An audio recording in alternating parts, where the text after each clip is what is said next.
संदीप ने अपनी माँ के कहने पर गांव में शादी कर ली थी। लड़की का नाम था सुनीता। माँ का कहना था एकदम मॉडर्न बहू नहीं होनी चाहिए, लेकिन उन्हें नहीं पता था कि गांव से आने वाली बहू सुंदर सुशील तो होगी और उसको गांव से बाहर भी निकाल लाएंगे, लेकिन उसके अंदर का गांव कैसे बाहर निकलेगा। शादी के कुछ दिन बाद, माँ टिफिन तो देना जरा। बेटा अब तो स्कूल नहीं ऑफिस जाता है, माँ से नहीं अपनी बीवी से टिफिन मांगा कर। ओके माँ। सुनीता टिफिन ले आओ। 1 किलो टिफिन, इसके अंदर पिस्ता डाल दिया है।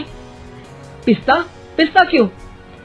सास जी ने बोला था ना कि आपको पिस्ता बहुत पसंद है। ओहो, मैंने पिस्ता नहीं पास्ता बोला था, पास्ता। पास्ता? कहीं होता है पास्ता? अरे बेटी तू रहने दे, मैं बना दूंगी।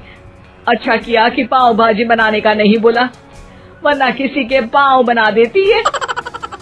सुनीता को बुरा लगता है, लेकिन उसकी नादान हरकतें कम नहीं होती।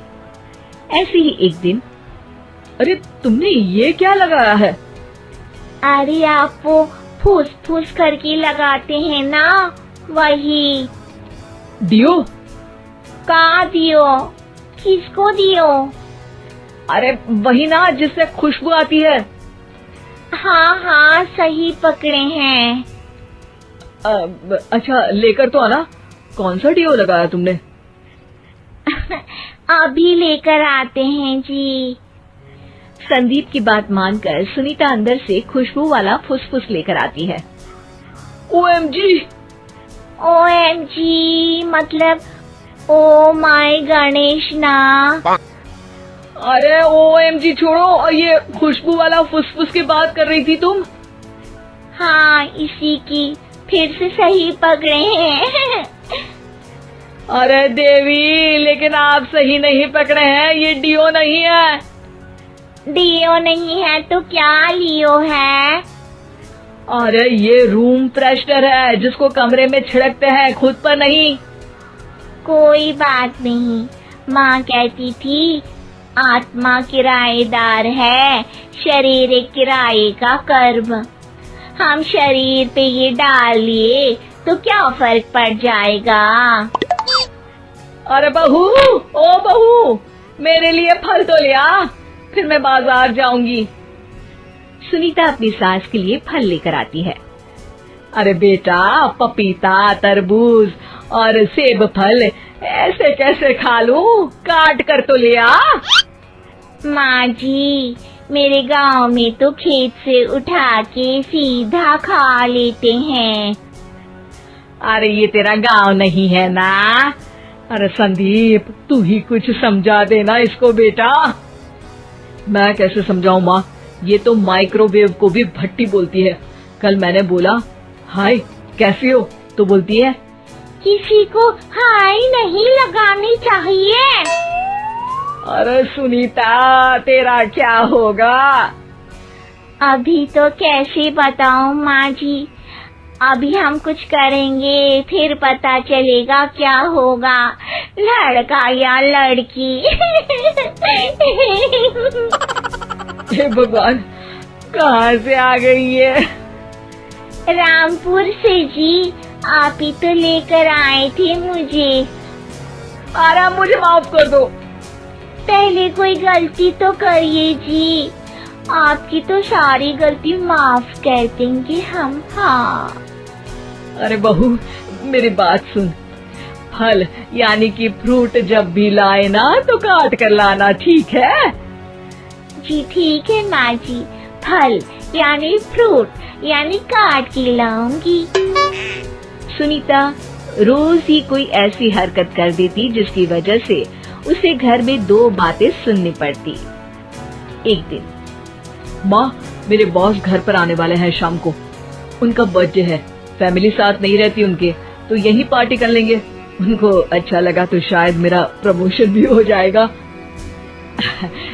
मैं ना फ्रूट केक लाकर फ्रिज में रख दूंगी और तेरे साथ आज खाना मैं बनाऊंगी, ताकि जब साहब आए तो खाने में कोई गड़बड़ ना हो।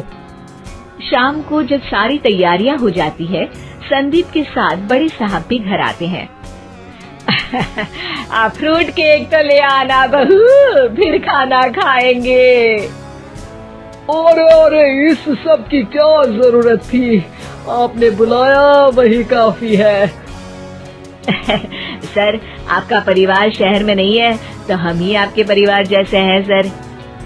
इतने में ही सुनीता फ्रूट केक लेकर आती है और बड़े साहब की टेबल पर रख देती है, और जैसे ही केक के ऊपर का बॉक्स हटाती है, ओह, ये क्या है? केक तो कटा हुआ है, मैं तो ऐसा नहीं लाई थी। आप मुझे शाबाशी दे सकती है माँ जी, मैंने ही केक काट दिया। आपने कहा था ना, फल यानी फ्रूट यानी हमेशा काट के लाना, तो फ्रूट केक भी तो फ्रूट ही है ना, तो मैंने पहले ही काट लिया। हूँ ना मैं समझदार। अरे बहू, ये क्या किया? केक हमेशा वही काटता है जिसका जन्मदिन होता है।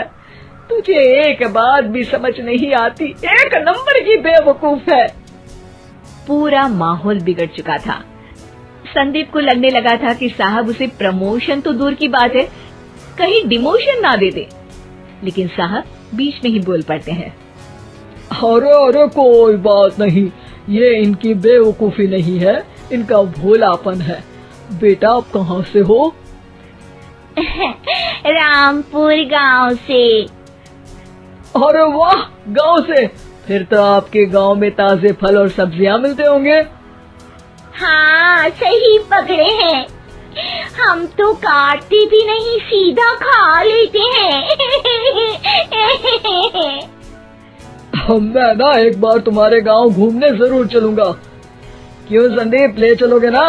मुझे गांव घूमना बहुत पसंद है।